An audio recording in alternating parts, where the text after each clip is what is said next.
Ó, alguém vai ser removido. Karina Damasio. Espera que entre de novo. Eu não estou com acesso, Sabrina. Fábio. Tá, peraí. Deixa eu anotar aqui então. Pessoas que estão sem acesso. Que a gente passa lá para coordenação. Ai, menina. Desce.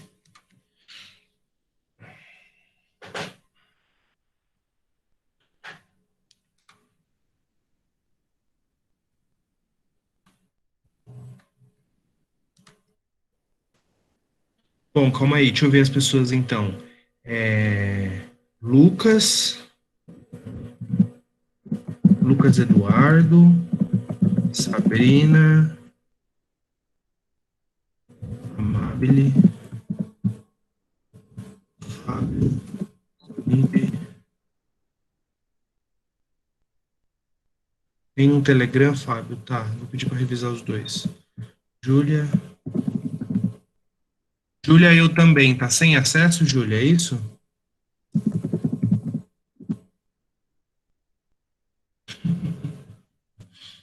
Ela sobe aqui às vezes, a Nina. Minha gata. A Naila.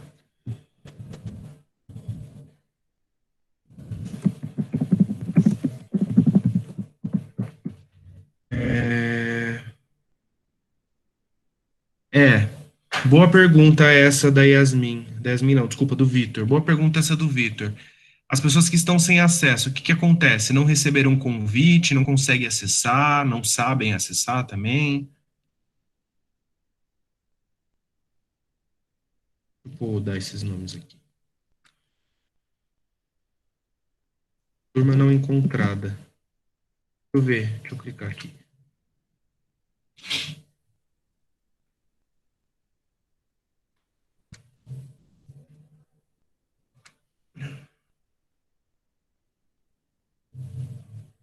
Nossa, turma não encontrada, esse link que o Vitor mandou, eu entro normalmente. Deve ser erro de. Vocês chegaram a ver se dá para trocar o e-mail, se é alguma coisa de e-mail. De qualquer forma, eu anotei o nome dessas pessoas e eu vou passar para a coordenação. Elas vão ver o que, que consegue fazer. Acho que acredito que até semana que vem vocês têm acesso. Mas só para eu relatar o erro mesmo. Quem puder escrever o erro aí, o problema que está dando.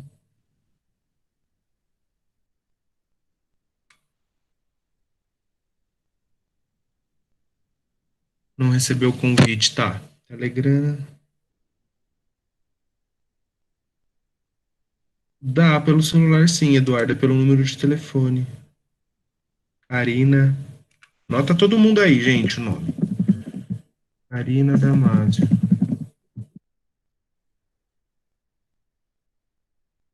Karina Damasio.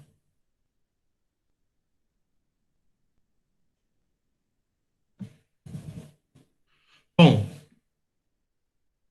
mais alguém que não tiver acesso, coloca aí também no chat que eu vou adicionando aqui, tá? Tô fazendo um documento aqui para mandar para coordenação depois. O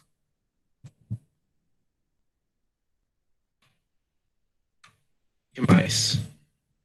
Sem acesso. Ai,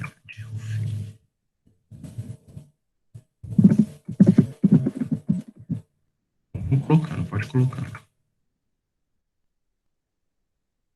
Daiane Silva.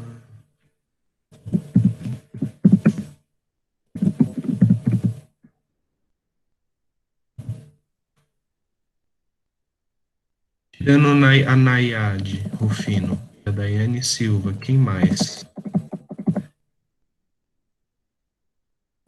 Ah, gente, o Telegram, eu não sei o que que rolou, porque é pelo celular. Então, se vocês fizeram um cadastro e deram o celular, era para você estar. A gente vai ver o que que rolou. Mas no momento, o mais importante é o Google Sala de Aula. O Google Sala de Aula é onde eu vou postar os materiais que vocês vão ler. Quando tiver, hoje não tem, mas quando tiver um PowerPoint de aula, eu vou postar lá também. E é isso, vai ser o meio de comunicação. O Telegram vai ser mais para orientar algumas questões.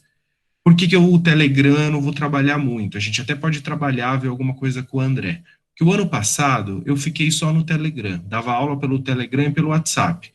Gente, não tinha ninguém. ninguém participava. Filosofia já é um curso, já é uma matéria que a galera não tem muito interesse. O meu desafio aqui com vocês é tentar trazer esse interesse para a disciplina, mesmo que vocês não queiram estudar isso para a vida. E porque o ano passado a filosofia ficou abandonada. Algumas matérias tiveram pelo Telegram, pelo WhatsApp, e pela minha experiência que eu estou dando aula em escola, eu acredito que é mais efetivo isso daqui que a gente está tendo, essa aula que nós vamos ter de 1 hora, e o Google Sala de Aula como lugar para depósito de documentos, de fontes, de leitura e tudo mais. Então, o Telegram não é tão importante, é mais para vocês se comunicarem entre vocês. Se vocês quiserem fazer um canal de discussão a respeito do que a gente vai discutir aqui, trazer questões coletivas, fiquem à vontade para mobilizar aquele Telegram, porque eu não vou entrar muito, tá bom? Mas assim. Então, o mais importante agora é o Classroom. Quem está sem acesso, coloca aí no chat. Outra coisa, vamos deixar o chat restrito, gente. Por gentileza, não fiquem mandando mensagem no chat. Atrapalha aqui para mim. Eu até posso minimizar aqui e não ver o chat, ver o que está rolando. Mas meio que tira a atenção, disputa a atenção comigo. Então, vocês já têm outros meios aí, se vocês quiserem conversar entre vocês. Tem WhatsApp, tem Gmail, tem outras coisas. Fiquem à vontade aí para conversar livremente fora dos domínios. Aqui dá uma atrapalhada, só isso. Que mais? Bom, acho que é isso. Então, o chat agora, por enquanto, no dia de hoje, vamos utilizar para as pessoas falarem quem está sem acesso ao Classroom. E aí, eventuais perguntas, mas eu priorizo a pergunta fazendo áudio, ligo o microfone, se possível, liga a câmera, deixa a gente ver você. Pergunta. Certo? Bom, vamos começar a aula. Tem gente entrando ainda. Bom, vamos começar a aula então. Primeiro, tem alguém que leu o texto que eu postei, o livro? Só por saber mesmo, sem cobrança, sem obrigações. Eu consegui ler, professor. Eu li, professor. Ellen, Verônica, muito bem. Então, vocês duas que leram o texto, quem mais leu o texto, gostaria de comentar alguma coisa sobre o que leu, achou fácil, achou difícil, gostou, não entendeu? Fica à vontade, liga o microfone e fica à vontade. Assim, eu só achei um pouquinho difícil na parte de interpretação, mas acho que isso é algo meu. Principalmente quando fala sobre. Eu esqueci o nome do cara agora. Que fala que. Eu esqueci o nome dele real. Só que ele fala que a filosofia, tipo, foi criada pelos gregos e que eles também criaram a humanidade. Aí eu não entendi essa parte do porquê ele entende que os gregos criaram a humanidade. Perfeito, tá vendo? Por isso que eu gosto de fazer assim a aula, porque essa pergunta que você está fazendo, ela é perfeita para nós iniciarmos a aula. Então, Diógenes de Laércio, por que ele acredita que a filosofia nasceu na Grécia e não só a filosofia como o berço da humanidade? Esse conceito, essa ideia de Grécia, berço da humanidade, gente, ela atravessa a história e tem muita gente até hoje que acredita nisso, que pensa nisso. Nós somos um povo daqui da América, fruto de colonização, de escravidão, fruto de sincretismo com populações tradicionais, indígenas. Então, tem uma série de transformações aqui e tem gente que acredita que a nossa história ela é única e exclusivamente herdeira dos gregos, o que é um absurdo, né? Ainda mais falando do Brasil, da quantidade de pessoas, de culturas, de etnias que está envolvida nisso. Então, essa pergunta ela é ótima para a gente abrir caminho mesmo. Muito boa. Diógenes de Laércio. Que mais? Outras coisas para serem pontuadas. Emily, levantou a mão, né? Teve uma coisa que me chamou muita atenção, acho que foi na parte que o livro falou sobre o Aristóteles, que ele afirmou que a riqueza e a existência dos escravos liberaram os gregos da fadiga e da pena do trabalho e dos negócios, dando-lhes o ócio indispensável para a vida contemplativa. E eu fiquei pensando nisso porque me parece então que a filosofia para eles não era para todos, né? Era só para certas pessoas, para eles poderem contemplar a vida e pensar sobre as coisas, enquanto outras pessoas trabalhavam para eles e faziam todo o trabalho pesado eu achei meio ridículo, né, da parte do Aristóteles. Mas, sei lá, eu só queria pontuar isso. Eu achei bem esquisitão. Ah, sim, claro. É bem polêmica essa parte aí do Aristóteles. Nós vamos ver isso com calma, só que o caminho está um pouquinho longe já. A gente está ainda na nossa primeira, segunda aula. Eu gostaria que você guardasse essa pergunta, se pudesse escrever, deixasse ela bem guardada, porque aí na aula que a gente for ver Aristóteles, se vocês verem o programa lá que eu publiquei no Google Sala de Aula, a gente vai ter 2 aulas sobre Aristóteles. Então vai ter uma semana e na semana seguinte vai ter Aristóteles de novo. Só tem 2 filósofos no curso inteiro que a gente vai ver em 2 aulas. Uma é o Aristóteles, a outra é o Marx. Só os dois é dedicado 2 aulas. O resto ou é dedicado uma aula exclusiva ou é dedicado 2, 3 filósofos por aula. Isso tem um motivo. O motivo é justamente a complexidade do pensamento do Aristóteles. Mas, de certa maneira, o que você trouxe aqui já se confirma. Ele realmente pensava isso. Pensava que tinha gente que acreditava que nascia para ser escrava e tinha gente que acreditava para ser guerreira. Só que a questão da escravidão aí é um ponto que a gente tem que bater. Por quê? Não estou falando que é justo, longe de mim defender uma ideia dessa. Mas a nossa ideia de escravidão. E travou. A escravidão do. Travou? Tá travando aí. Travou, sim. Tá travando? Agora Travou voltou. muito, Se você gente? puder falar de novo. Só que parou quando você iniciar o conceito de escravidão, nossa ideia de escravidão. Tá, vamos lá. Deixa eu fechar as abas que eu tô aqui também para ver se melhora. Então, conceito de escravidão. Nós, aqui no Brasil, a gente tem um conceito de escravidão que ele é preenchido pela experiência da escravidão diaspórica africana, moderna. Quando a gente fala escravidão, a nossa escravidão, ela tem uma cor, né? Ela tem uma geografia, ela tem tudo isso específico. A escravidão que o Aristóteles fala, eu estou adiantando coisa que a gente vai ver lá na frente, mas só para você não ficar, viu, Emily?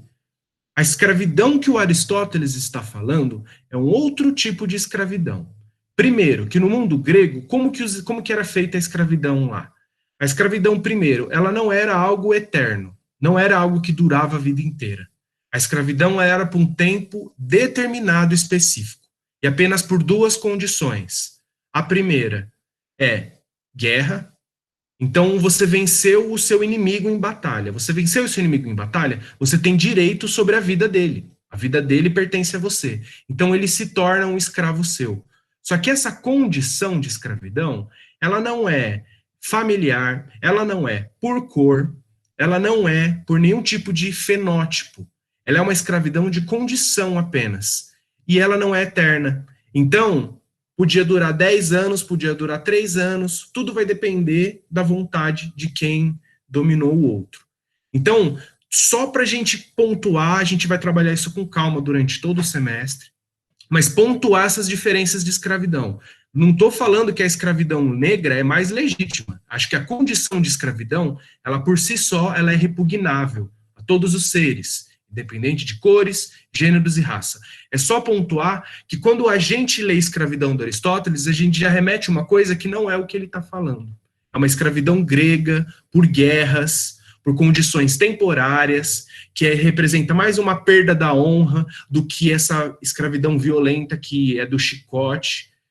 Os escravos gregos, eles não levavam chibatadas, pelo menos não da maneira que os negros apanhavam aqui. Então, é uma relação diferente de escravidão, só para a gente pontuar essa diferença logo de início. Mas tudo que você falou é certo. Ele vai legitimar essa posição, que eu também não concordo, já de antemão, de que tem gente que nasceu para ser escravo. Mas Aristóteles, vamos deixar lá na frente. Vamos pegar aqui esse comecinho, principalmente essas 50 primeiras páginas aqui, que eu acho que elas vão ser mais importantes, que é o começo de tudo. A gente vai discutir nessa aula, para quem viu lá o programa, a gente vai discutir nessa aula a origem da filosofia. Como que ela surge, por que ela surge. Tem gente que fala que ela surge do mundo oriental, tem gente que fala que ela surge dos gregos, ela é um milagre grego. Tem um monte de coisa que a gente vai discutir aqui. Tá bom? Só para ilustrar. Respondi a pergunta, Emily? Mas foi muito boa a sua pergunta também para um começo. Quem mais? Ainda tem a pergunta do Diógenes de Laércio. Eu quero começar a aula com essa questão, mas antes disso, alguém tem mais alguma pergunta? Fábio Conide está com a mão levantada, né? Não, eu levantei sem querer, desculpa aí. Que era por dívida, mas que foi posteriormente abolida. Isso, Renato, muito bem. Eu falei só de uma condição, né? A primeira condição era a condição de guerra, a segunda condição era a condição de dívida. Então, a pessoa se endividava no meio da sociedade, ela se tornava escrava apenas por um determinado período, até pagar a sua dívida, que é uma coisa quantificável. E outra, jamais, se essa pessoa tivesse um filho, o filho dela nasceria escravo ou escravizado. Jamais. Isso é a escravidão negra que nós vamos ver depois. Então, referente a essas 50 primeiras páginas do livro, eu sei que a gente vai querer falar sobre Sócrates de agora, sobre Platão de agora, mas vamos só nessas 50 primeiras. Alguém tem alguma questão, trouxe alguma coisa, gostaria de fazer um comentário? Espaço livre de vocês, gente.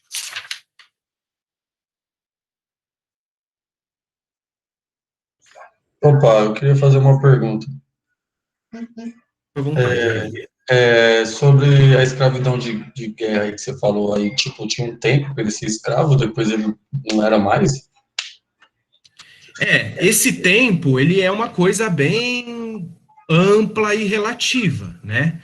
Mas o que eu tô querendo dizer quando eu falo isso? Tinha gente que morria escravo, né? Tudo bem. Mas o que eu tô querendo dizer com isso, William? Tô querendo dizer que a escravidão, ela não era no sentido do sempre, como foi a escravidão negra aqui do Brasil. A escravidão negra aqui do Brasil, ela foi marcada pelo fenótipo, pela cor. Os negros eram os escravizados. Lá não era assim. É isso que eu estou querendo dizer. Era uma condição completamente diferente, não tem uma etnia diferente. Claro que tinha etnia no sentido de que existia guerras entre povos que eram rivais daquele período. Então, quando um povo ganhava do outro, essa etnia acabava virando uma escravizada. Mas não era uma determinação de todos os escravizados da Grécia, entende? Aí não, é uma coisa muito... Entendi. Obrigado. Mas a gente vai trabalhar muito esse conceito aí, isso mais daqui em diante. Mais alguém, gente? Não? Bom, então antes de começar a ler sobre o livro, sobre a leitura do livro, vamos começar sobre essa pergunta do Diógenes de Laércio aí, maravilhosa, adorei essa pergunta, um presente hoje. E ela é exatamente o começo do texto na página 19, para quem estiver acompanhando no PDF aí, ou, enfim, no físico. Ele começa o capítulo, ela, a Marilena Chauí, começa o capítulo falando das teses contrárias a respeito da origem da filosofia.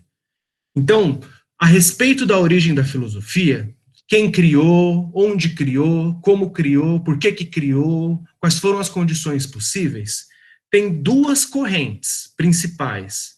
Fora essas duas correntes, tem milhares de outras, tá? Estou trazendo aqui, a Marilena está trazendo aqui somente as principais, as duas mais corriqueiras. A primeira é o milagre grego.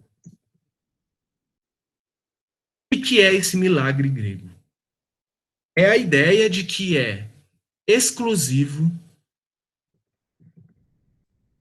único, só poderia ser possível na Grécia. Milagre no sentido de ser algo incrível, algo mágico, algo espontâneo, algo que brilha sobre os nossos olhos.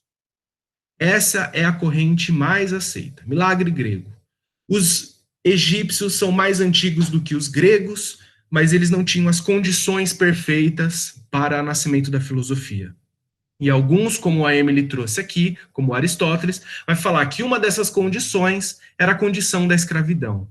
Eles só puderam ser livres e filósofos porque eles tinham um ócio, porque quem trabalhava eram os escravizados. Essa é a corrente mais aceita. Milagre, uma coisa única e especial. A outra tese, que é oposição, faz oposição a essa do milagre grego, é a tese do orientalismo. Orientalismo, o nome já está dizendo, oriental. Então é daquelas pessoas que falavam que a origem da filosofia, na verdade, era uma filosofia oriental. Oriental não no sentido do Oriente Asiático, mas no oriental no sentido que está a oriente da Europa, da Atenas exclusivamente, do mundo grego ali. Então isso poderia ser os egípcios, que são africanos, isso poderia ser os mesopotâmicos, isso poderia ser qualquer outro povo que esteja naquelas regiões ali. Então, na verdade, os gregos, por eles terem uma imensa conexão com outros povos, eles aprenderam com outros povos. Então, essas duas correntes, elas são muito opostas nesse sentido. A Marilena, ela vai discorrer de uma maneira gigantesca. E aí a gente entra no Diógenes de Laércio novamente. Por quê? Porque o Diógenes de Laércio, ele vai ser o primeiro defensor, ele é o que a gente chama de fonte histórica, tudo que ele escreve a respeito do período dele, ele é um historiador também, além de ser um filósofo e tudo mais. Porque ele está escrevendo sobre os acontecimentos desse período. E a maneira como ele escreve e ele defende é essa tese do milagre grego, de que só foi possível no mundo grego, devido às condições, devido a tudo mais. E que, ainda que Platão, ainda que Homero, ainda que todos os eruditos gregos escrevam nos documentos dele, Platão escreveu, Homero também escreveu, dedicaram a origem ao Oriente, aos egípcios. Platão fala muito nos textos deles de que os gregos são devedores dos egípcios. Ou seja, os egípcios a gente sabe que são um povo muito mais antigo, e os próprios gregos reconheciam isso. A origem deles, o ensinamento deles. Só que o Diógenes de Laércio, na mão de desenvolver, né, de valorizar a sua cultura, apaga um pouco essa visão orientalista e defende de novo esse orientalismo grego. E aí entra essa pergunta da Eren de falar que eles acreditavam que os gregos são até o berço da humanidade, né? Essa ideia é o famoso eurocentrismo. Nós estamos acostumados, não é nada de novo no front aqui, né? Então a gente já sabe o que significa esse eurocentrismo, dizer que tudo começou lá, que a evolução do mundo começou lá. Mas agora a gente já sabe que isso não é verdade, né? Eu acho que todo mundo aqui tem esse conhecimento comum de que isso não é verdade, de que o mundo grego ele era um mundo como outros possíveis naquele período, que tinha outros mundos, talvez muito maiores, muito mais magníficos, com muito mais coisas importantes, só que não chegou até nós, né? Sabemos que a Biblioteca de Alexandria, quando pegou fogo em 70% do conhecimento da humanidade, isso antes de Cristo. Isso antes de Cristo. Então, muita coisa deve ter existido por aí, que deve ter sido muito melhor, muito mais importante, mas escolheram os gregos. Então a gente tem que ter isso em mente. Por que escolheram esse povo? Entender os lados positivos e os lados negativos. O que tem de bom, o que tem de ruim. O que a gente aprende, o que a gente se distancia. Porque hoje falar de democracia, a gente está remetendo a um termo grego, infelizmente. Ou felizmente. Ellen levantou a mão. Vai lá, Ellen. Professor, a autora do livro faz uma citação, se eu não me engano, o nome da pessoa é Abel Ray, que ele ou ela, não sei se é um homem ou uma mulher, ele fala que a filosofia deu origem às ciências, à política, enfim, todas essas coisas, e já que acreditavam que a filosofia era algo vindo da Grécia, então isso justificaria porque falavam que a Grécia é o berço da humanidade, já que se a filosofia era deles e deu origem a tantas coisas? Sim, você sabe que você está com um texto aí fácil, você sabe que página que foi essa citação? Porque aí eu consigo localizar aqui e fica um pouquinho melhor. Mas é exatamente isso. Ele fala que é o berço da humanidade exatamente por isso. Pela ciência, pelo desenvolvimento da ciência, não só da ciência, mas o desenvolvimento da filosofia. Aqui a gente tem que entender uma coisa que já tem que ser conhecimento a priori aqui. A filosofia surge antes da ciência, gente. Muito antes da ciência. A ciência é só depois. As raízes da ciência estão na filosofia antiga. Então, hoje, o que a gente chama de filosofia, lá no mundo grego era tudo... o que hoje a gente chama de ciência, lá no mundo grego era tudo filosofia. Né? Mas, Ellen, você sabe onde é que está essa citação? Em que parte que é exatamente? Eu tô só procurando rapidinho, peraí. Eu acho que Tá. era da 20 em diante. Só tô esperando carregar aqui, porque a tela tá aqui. Deixa eu ver se Tá. eu Não, tudo acho. bem. A hora que você achar, você fala sem pressa. Tudo bem. Isso. Só que é isso que eu estou colocando aqui, que a Marilena traz no livro. Então, nós temos duas ideias opostas, né? Obviamente, não é um milagre grego, né? Obviamente, porque os gregos estavam em contato com muitos povos, e que se a gente for pensar que Platão, né, que é o primeiro que deixa um dos documentos escritos sólidos, né, tirando os fragmentos que a gente vai ver dos pré-socráticos. Então, pensando Platão, pensando Homero, pensando toda essa referência do mundo grego, se até eles reconheciam o orientalismo, o, os ensinamentos recebidos dos egípcios, então a gente tem que também aceitar esse ponto de vista. E aí, em que medida é o orientalismo interferindo nas coisas? Não sabemos. Mas é sempre pensar que quando a gente está lendo filosofia, pouco importa hoje se ela é da Grécia, se ela é de Roma, se ela é da França, se ela é da Alemanha. Quando a gente pensar em filosofia aqui nas aulas, nós não vamos pensar em nacionalidade, nós não vamos pensar em gênero, nós não vamos pensar em raça, cor, religião, nós não vamos pensar, óbvio, todas essas coisas elas vão ser trazidas aqui na aula, vão ser trazidas, como a Emily trouxe da posição de Aristóteles, como na aula passada alguém trouxe sobre a posição, acho que foi o Fábio, não sei, da posição do Marx, né, e até do Hegel. Então essas coisas elas vão ser trazidas em aula, mas o desafio é a gente tirar essa camada externa e ficar só com o suco do pensamento. E vamos fazer críticas ao pensamento, obviamente. Mas vamos fazer crítica do pensamento a partir do pensamento, não a partir de determinações externas. Tudo bem? Certo, professora, a página é 25. Tá até grifado de verde. Ah, eu tô com o livro aqui, eu não tô com... Mas essa citação aqui, liberdade e claridade de espírito, é isso? Ah, não, milagre grego é milagre não por suas origens, mas por sua consequência prodigiosa. Filosofia, ciência, política, arte, técnica. Exato. Exatamente. Então ele não é um milagre porque ele é único, exclusivo e espontâneo. Ele é um milagre porque surgiu ali algo que poderia ter surgido em qualquer outro lugar, mas surgiu ali. Mas surgiu a partir de relações, a partir de ensinamentos, de experiências, de trocas. E os próprios gregos, próprio Platão e Homero dedica lá a origem africana, a origem egípcia. Então, a gente nem tem que pensar nesses termos. Eles já falam. Então, ficamos por isso. Bem, essa é a primeira parte do capítulo. O capítulo é dividido em 3 partes. Essa é a primeira parte. Orientalismo e milagre grego. Ficou alguma dúvida referente a essas duas ideias? Ellen, eu vi que você tinha levantado, pode falar se quiser. Eu só ia falar que, assim, da forma que eles falam milagre grego, parece que foi uma coisa que continuou só perdurando na Grécia, sendo que depois filósofos de vários lugares fizeram diversos avanços na ciência, na política, enfim. E é isso, foi o que eu percebi agora, que eles pegaram muita ideia para eles, sendo que depois disseminou no mundo inteiro. Exatamente. E que provavelmente era anterior a eles também. Provavelmente era anterior a eles. Eles foram que registraram, né? Que geograficamente ali surgiu, mas isso já devia estar presente antes. Né? Eles só deram o, sei lá como a gente pode determinar. Popularizou, digamos. Se apropriaram.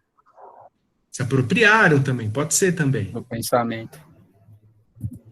Pode ser também. É uma outra forma de pensar. Bom, a segunda parte do capítulo, para quem quiser ler depois, começa exatamente na página 25, que a Ellen falou, e começa a divisão entre harmonia luminosa e dilaceramento desmedido. Então, harmonia luminosa. A gente já pensa, já associa ela automaticamente ao milagre grego, né? harmonia, milagre, luminoso, luz, é essa coisa incrível e espontânea. Harmonia luminosa, uma harmonia entre os povos, porque se em Atenas foi onde surgiu a democracia surgiu a partir da união entre os povos, em que todos, vírgula, né? Mas todos tinham direito de fala, todos tinham direito de emitir a sua opinião, as decisões coletivas demoravam horas, as coisas para serem decididas demoravam muito tempo, tinha participação de todos, todos os ouviam. Então tem uma ideia aí de harmonia mesmo, de conciliação dos diferentes, de aceitação dos diferentes, né? Coisa que era, por exemplo, completamente diferente em Esparta, porque Esparta só espartano vivia, se você era um de fora, você... Então Atenas tem essa, vamos dizer assim, esse mito, tá? Porque isso não pode ser que não seja verdade. Essa é a primeira tese, a harmonia luminosa, que está relacionada ao milagre grego. A outra tese é a tese dilaceramento desmedido. Dilacera, destrói, divide, violência. Então, que na verdade essa democracia, né, que foi construída a partir desse momento, na verdade ela é um mito para algo que ocorreu de muito terrível antes, que foi a destruição dos povos, as guerras, né, as violências, que a gente sabe que existia. O mundo antigo vivia em guerra o tempo inteiro. Então, duas teses aí também contrárias, opostas, que a Marilena apresenta, e de maneira geral ela tenta conciliar as duas teses, ela tenta trazer as duas teses, que é um pouco dos dois. É um pouco esse espaço de encontro e decisão, porque em nenhum outro lugar da Grécia se tem notícia que era assim. Então a gente tem noção de como que era a estrutura espartana, a gente tem informações de como que era a estrutura cretense, a gente tem várias estruturas gregas montadas ali naquele período. Mas a única que se apresenta como uma discussão de ideias livres, entre aspas, é a ateniense. Então, tem um quê de harmonia aí. De que ainda que as pessoas eram diferentes, ainda que as pessoas saíam para guerrear depois, tinha um momento que elas sentavam em roda, numa ágora, se reuniam e trocavam e conversavam. E aí vem essa palavra ágora aí. Pode explicar de novo o dilaceramento desmedido? Posso. É isso, Ana Maísa.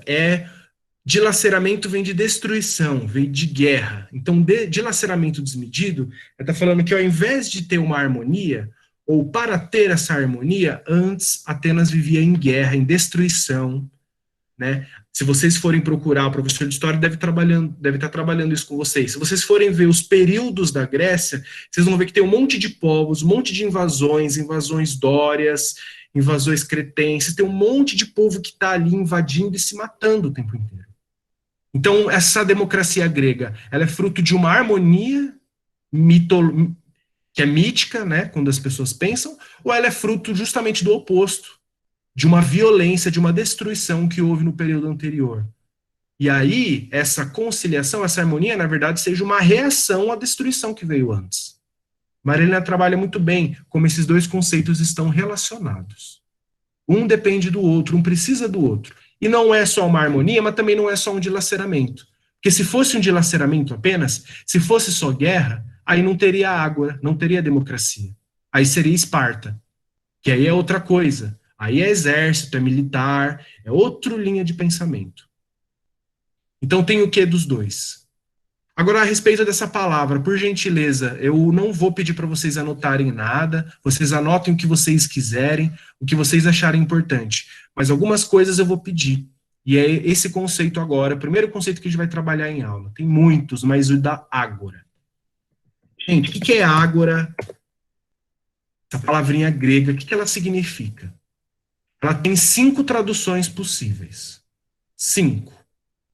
Ágora significa feira. Ágora significa assembleia. Ágora significa mercado. Ágora significa praça pública. Eu não lembro o quinto agora. mas vai ter na Marilena. Depois a gente traz de novo. Mas por que eu estou querendo dizer? Porque que essas coisas querem dizer? Porque o espaço que eles discutiam política, que eles compravam e vendiam mercadorias, e o espaço que eles discutiam filosofia, era o mesmo. O mesmo espaço de manhã, o mesmo espaço da tarde, o mesmo espaço da noite. Você quer encontrar pessoas? Vai no mercado, você vai encontrar um monte de pessoas ali que estão ali comprando outras coisas ou estão vendendo outras coisas. A feira é a mesma coisa. Então, e a assembleia mais ainda. É espaço de discussão, de encontro e de troca. Então, ágora significa tudo isso. E é nesse espaço, principalmente, que é a rua. O que é esse espaço, gente? Para falar nos portugueses da vida. É a rua. Na rua você encontra gente querendo comprar coisa de você, gente querendo vender coisa de você, querendo gente trocar ideia, gente querendo chorar. Você encontra problema, você encontra solução, você encontra distração, você encontra samba, você encontra música. O samba, a música que eu estou trazendo aqui, relaciona com os poetas gregos. Era a pessoa que se encontrava para fazer música e para cantar.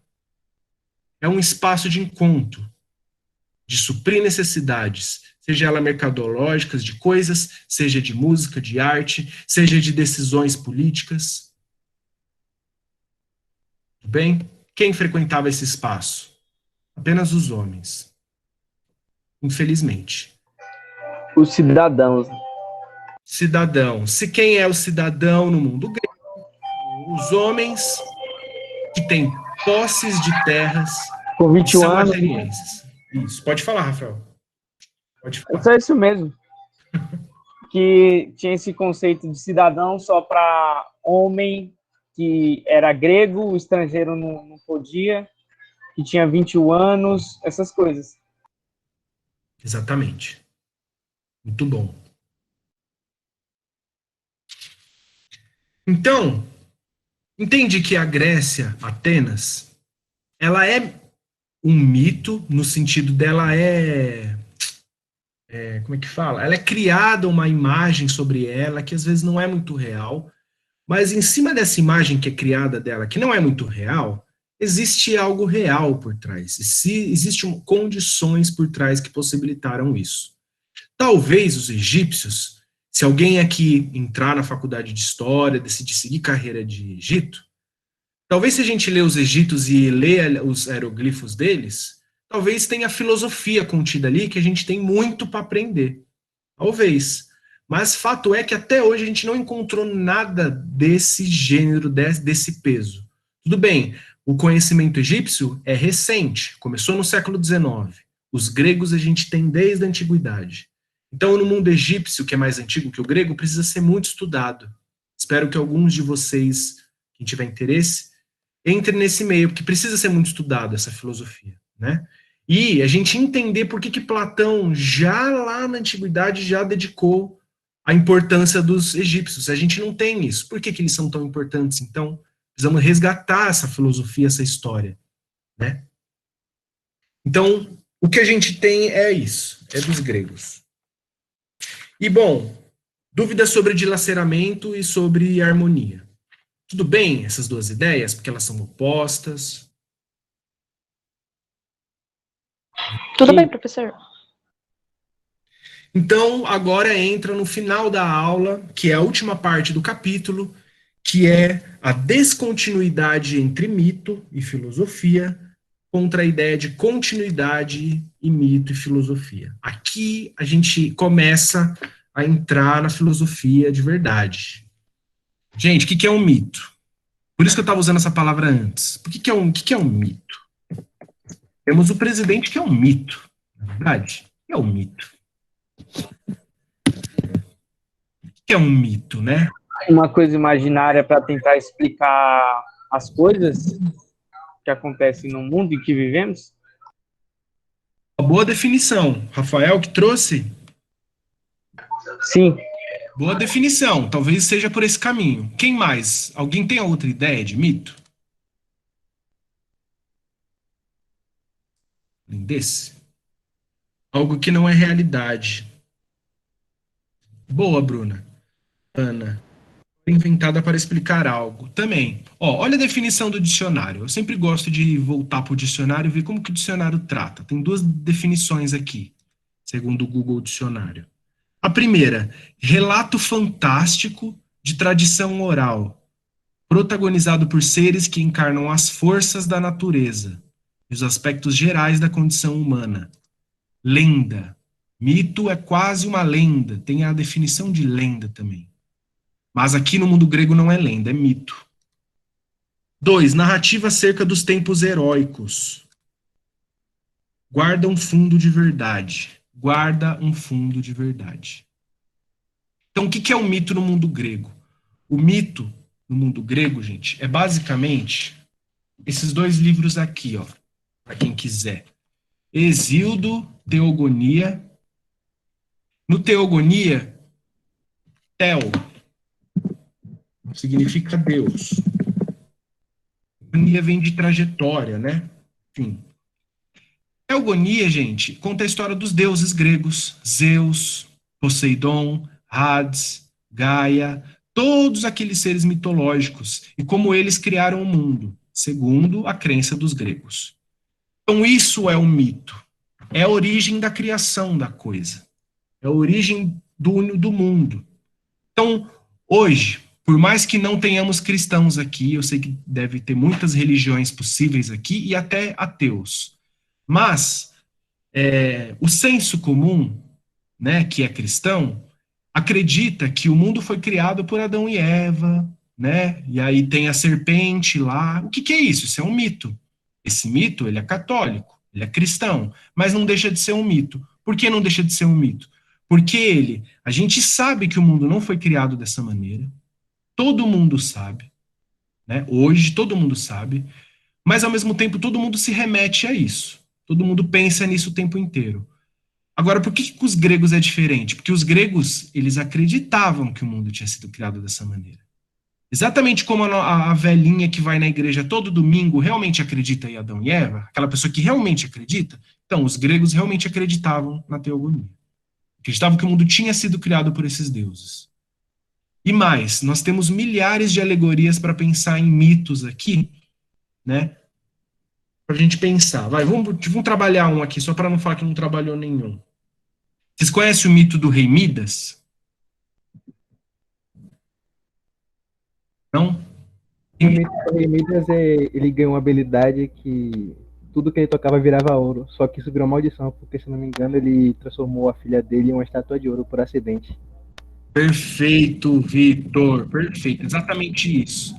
Então, só vou trazer aqui o antecessor do que você contou, mas o núcleo da história é exatamente isso que você trouxe. Na verdade, apareceu Dionísio, bêbado, como um mendigo, na frente da casa do rei. O que o rei fez? O rei atendeu o Dionísio. Ele não sabia que ele era o Dionísio e atendeu ele. Deu de comida, deu de bebida, deu banho, cuidou dessa pessoa e depois... Desculpa, na verdade, acho que é o tio de Dionísio, E aí depois Dionísio, que é um deus grego, chega lá e decide dar um presente para ele por ele ter feito essa boa coisa. E aí ele escolhe, Midas, eu desejo que tudo que eu toque vira ouro. E quando um deus dá uma dádiva para alguém no mundo grego, gente, nunca é só coisa boa. É diferente dessa visão que nós temos de Deus hoje em dia, de que Deus é o bom e tudo que ele faz é bom. Não. O Deus grego, ele tinha interferências diretas na humanidade e era bom e era ruim ao mesmo tempo.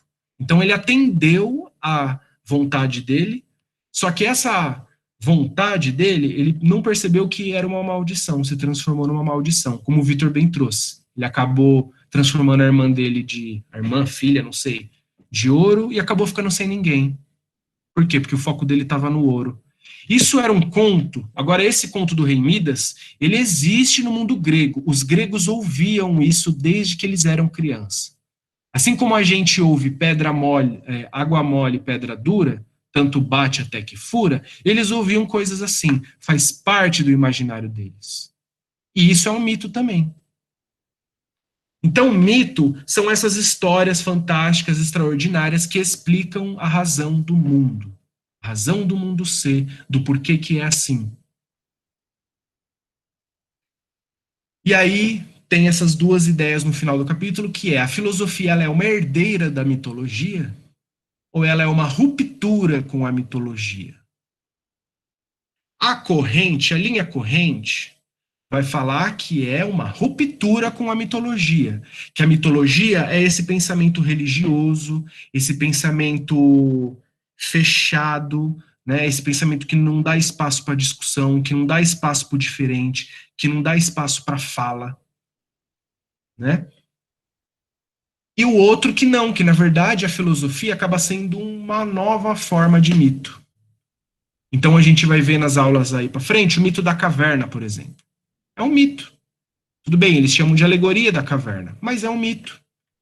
Então, o logos, que é uma outra palavrinha aí que eu gostaria que vocês anotassem. Gente, o que é o logos? O logos é a palavra, é o discurso, é uma profetização, é um ato.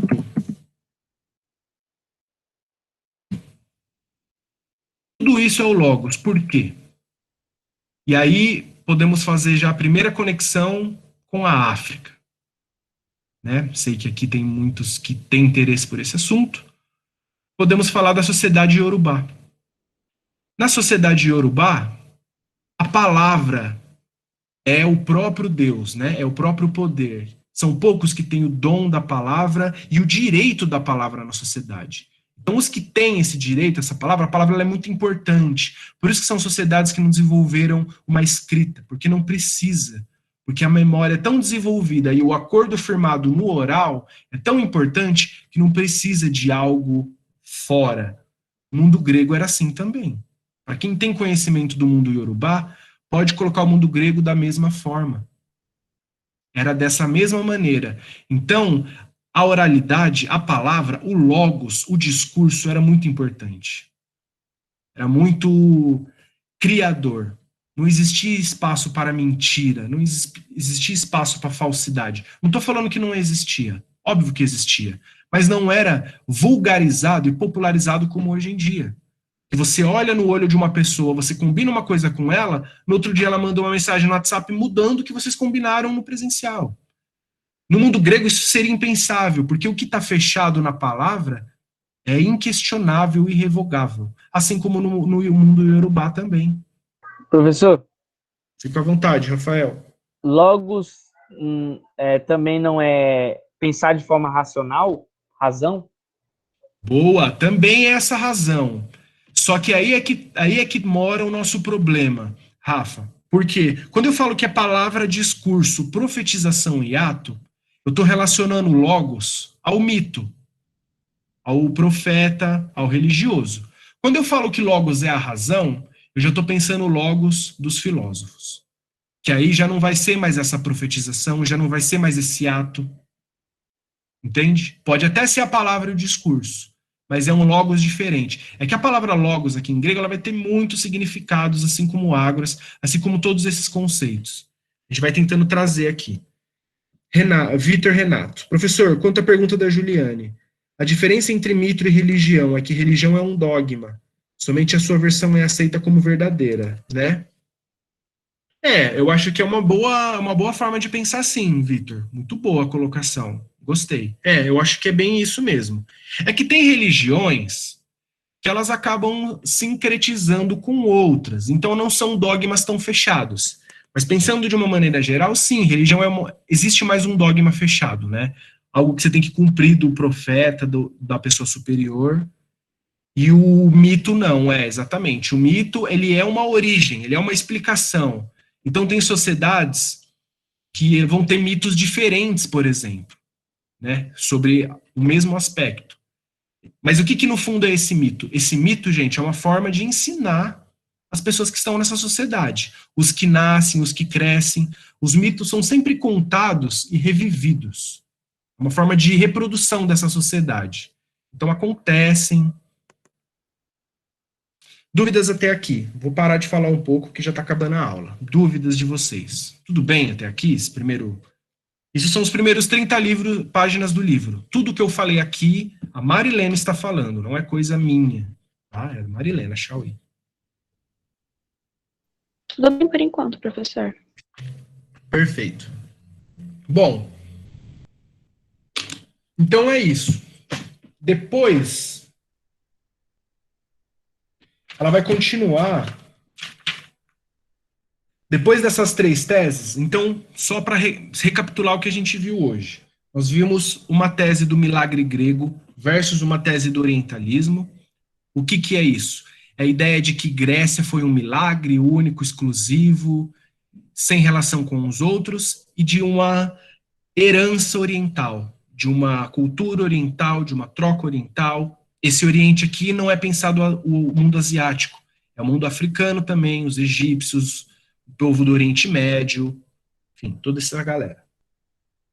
A outra questão que a gente viu é a harmonia luminosa e dilaceramento desmedido, ou seja, foi uma harmonia ou foi fruto de uma guerra? Né? Foi fruto de uma construção ou uma destruição? A Marilena argumenta que é os dois. Que é os dois em conjunto. Um não pode ser entendido longe do outro. Se a gente falar que é só guerra, a gente está apagando parte. A gente está considerando como se fosse espartano. Se a gente falar que é só harmonia, a gente está desconsiderando a própria realidade material daquele período, que era viver em guerra. Então, Marilena argumenta que é os dois. E por último, essa descontinuidade entre mito e filosofia e mito, descontinuidade e continuidade. Essa eu não aprofundei muito, por uma questão de tempo, mas também porque a gente vai rever isso. A gente vai rever isso nas próximas aulas, não só na próxima, como nas próximas. Que na próxima aula, quando a gente começar a ver os pré-socráticos, vocês vão ver que eles desenvolvem teses filosóficas que se assemelham aos mitos. E a gente vai começar a discutir. É continuidade ou é algo novo? É ruptura ou é continuidade? Está diferente ou está igual? A gente vai ver isso com calma. E aí logo depois tem condições históricas do nascimento, é importante ler isso para quem quiser. Vocabulário da história, da filosofia nascente. Gente, vocabulário é importante. Tem um monte de nomes, de conceitos que eu vou falar em aula. Sempre que puder, eu vou dar explicação e falar.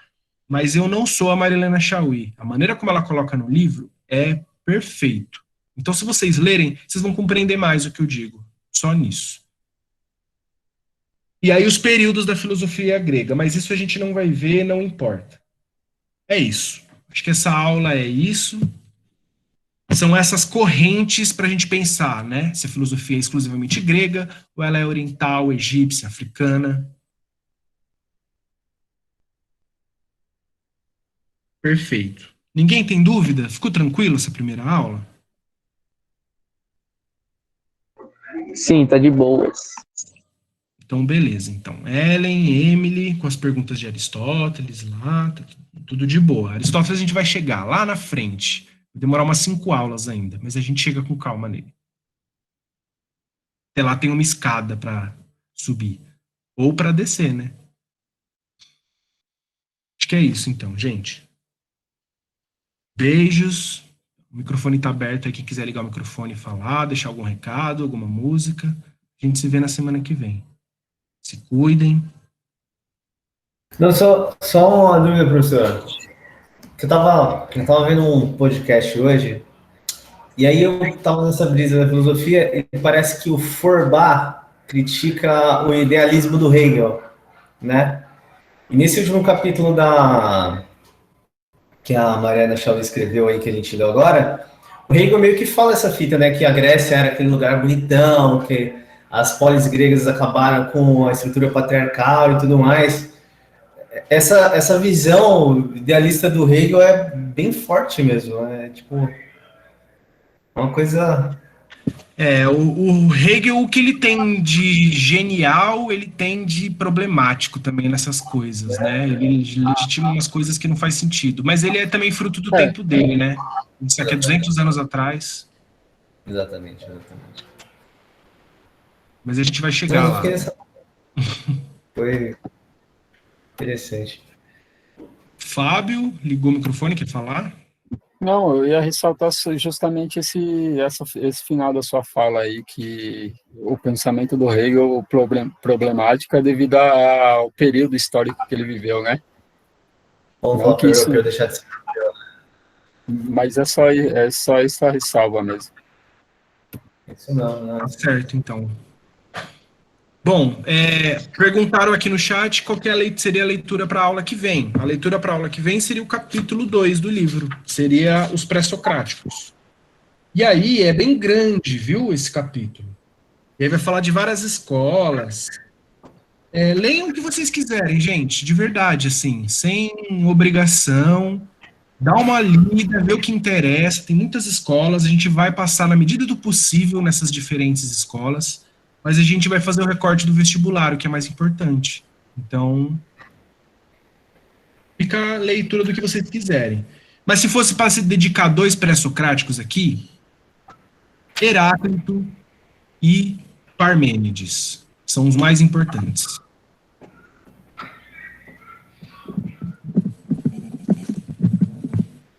São opostos, tá? Completamente. Um vai falar A, outro vai falar B. E é em cima disso que vai ser construída depois a ideia do Sócrates. É isso, gente. Obrigado a vocês. Obrigado pela participação. Valeu, professor. Até a próxima. Até semana que vem. Obrigado. Até a próxima, professor. Obrigado pela aula aí. Obrigado, gente. Professor, só uma dúvida. Esses aí que o senhor falou, Heráclito e Parmênides, eles que são, como pode dizer, os criadores da ontologia? Seria isso? Por esse caminho. Por esse caminho. Eles vão buscar uma ontologia mesmo. Uma origem, né? Uma arqué das coisas. Bem isso. Ah, entendi. Tá bom, então. Obrigada, prof. Ótima aula. Boa noite. É isso. Tchau, tchau. Professor, Pode falar. tá me ouvindo direitinho? Tô sim, Vanessa. Eu poderia só voltar um pouquinho na questão do dilaceramento que tem o comentário no livro da Sônia. Em relação quando o senhor comentou que ela fala dessas duas questões, né, que teria que ser essa de considerar as guerras e considerar a questão da harmonia. O senhor poderia falar de novo sobre essa questão de se, por exemplo, porque se só considerar a harmonia, a gente desconsidera realmente como o mundo era. Mas se só considerar as guerras, o senhor pode repetir de novo essa parte? Se a gente só considerar as guerras, se a gente só considerar o embate de forças, de luta, de guerra, de luta material, de espada, de escudo, se a gente só levar em consideração isso, a gente perde de vista a importância da criação da democracia, a importância da criação do diálogo, a importância do espaço da ágora, que é um espaço de diálogo, de encontro de pessoas. Essas eram pessoas diferentes, essas pessoas diferentes guerreavam. Só que não era só isso, porque se fosse só isso, não teria criado a democracia, a filosofia e o diálogo, entende? A palavra, o discurso, o encontro. Não teria tido isso se fosse só guerra. Então, Entendi, professor. São dois opostos, a gente vai ver no decorrer do curso, são dois opostos, que eles são opostos, mas eles se determinam, eles precisam um do outro. Um não existe sem o outro. Se a gente falar que é só guerra, então por que não virou militar, então? Por que não ficou no estilo espartano? E se fosse só guerra, seria só isso. Espartano não tem razão, não tem logos, a palavra, o logos ali no mundo espartano o general fala, o soldado obedece, e ponto, né? Então não tem isso, não tem essa troca. E se a gente fala que é só harmonia, a gente esquece o período histórico, que é fruto de invasões, fruto de destruição, fruto de vários povos que se encontram. Entendi, professor, ficou bem melhor. Entende? Muito Ficou mais obrigada. claro? Que isso. Estou aqui para isso. Boa noite, obrigada pela aula. Que isso. Até semana que vem.